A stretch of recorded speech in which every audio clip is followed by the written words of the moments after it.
I was pleased and excited to have Daddy recognized, but as soon as I drove up into the parking lot, I felt really emotional, because it was just, I was overcome.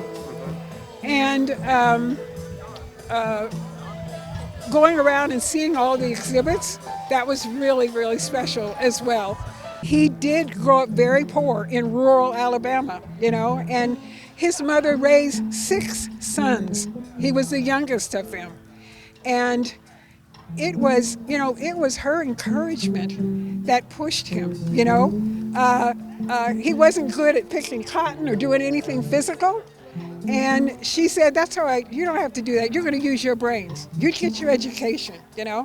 And so she always encouraged him. And he was always, and my mother as well, always saying to people, get everything you can in terms of education.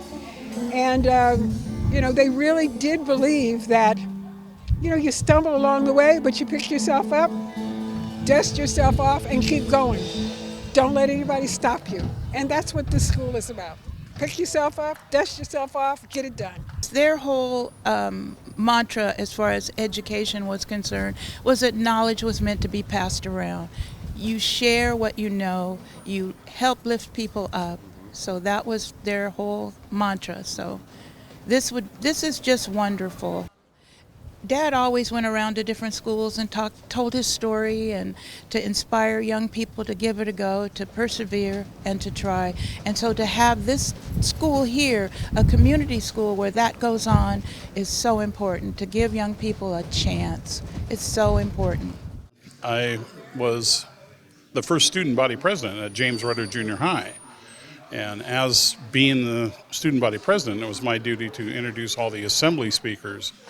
And one of the first individuals that came to speak at our campus was Dr. Nathaniel Colley. And I was getting ready to introduce him, and he said, I asked him, well, what is it that you're going to be speaking about? He goes, I'm going to be talking about diversity. And I'm like, what is that?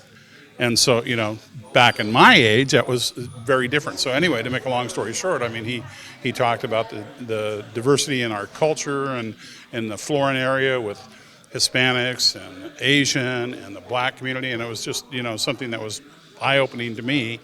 And then subsequently, when I attended Elk Grove High School, he also spoke there many, many times. And he was always active in all the high schools and stuff around the area to talk about that subject. So that's my introduction to him. But learning subsequently what he did, he had a huge impact on everything that happened in California in the civil rights movement. Why I think it's a fabulous tribute to him. I mean, again, I don't think there were a lot of people knew that how many different times that he spoke at schools. And so I think it's really important that he was honored in this regard. Well, I'm really happy and honored to be here. I'm glad that Sacramento is putting some respect on Nathaniel Colley's name. I mean, he's such an important American and important Sacramentan. You look at his path coming from his humble background, coming from, going to the military, coming out here, making this his home. We lucked up. This could have been Portland. This could have been Seattle. He could have been someplace else, but it ended up here. I think probably the most important part of his legacy, probably unsung, was the integration, was the access to better schools. Because I went to Kennedy, right over here, and I had a student body. We were all the Asian kids, black kids, white kids, and it's because of his efforts that I grew up in Greenhaven with everybody, and we were all social stratas. There were poor black kids, rich black kids, middle-class black kids, poor white kids, rich white kids, middle-class white kids. Go through each one. It was all there. And we know that the race covenants that he helped break down in South Sacramento is what led to that. And so the quality of education that more kids had access to just because of his work, I think that's why, getting back to the education and why it's very fitting that our educational building has his name on it. We have this school that we've been planning in the works for many, many years. Of having this school could become a reality. And when we were discussing the name of it, we said, we need to pick someone from Sacramento. We need to pick someone that our students can relate to. We need to pick someone that has contributed to Sacramento, because it's time to highlight people that have done incredible things for our country. Nathaniel Colley, he fought for all of us. He fought for working people.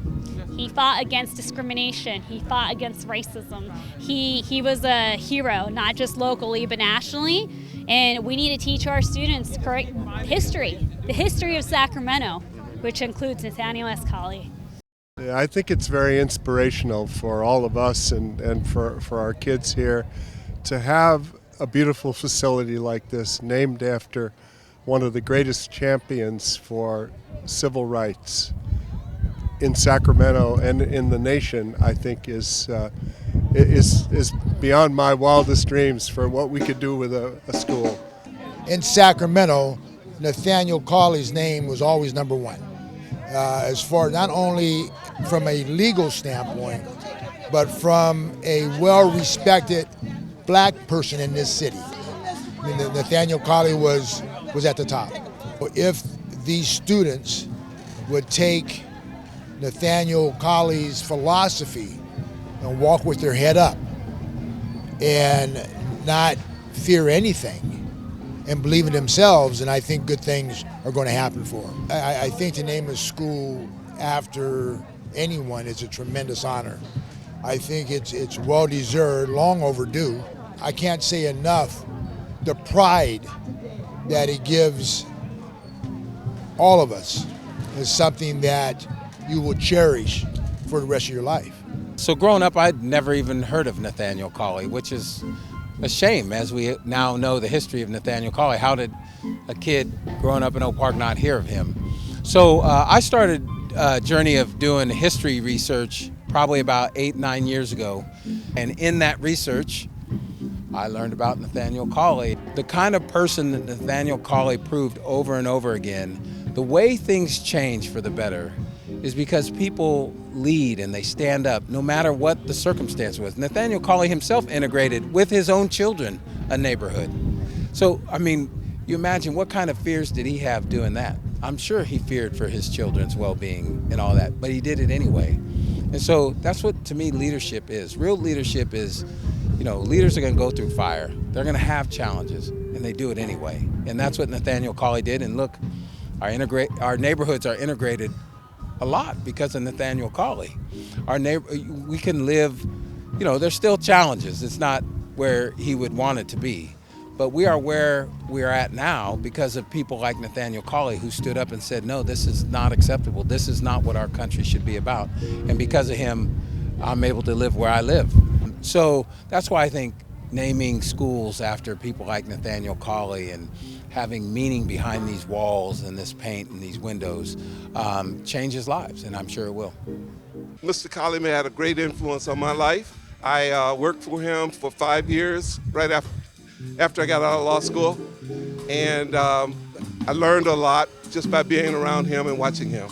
As a member of the board, we wanted to do something for Mr. Colley, and we were able to get this school, and we were just trying to live out his dream of making the community a better place and helping kids that don't know exactly what they want in life. Right. So I hope that's all I can say at this point. It's kind of hard to put in words what he means to me and what he means to the city of Sacramento and to the United States. His work was untireless. He always worked for the better of everybody else rather than himself. He was always looking forward to how it would benefit the community. And that's one thing I can take from him, and the way he collaborated in order to get that done.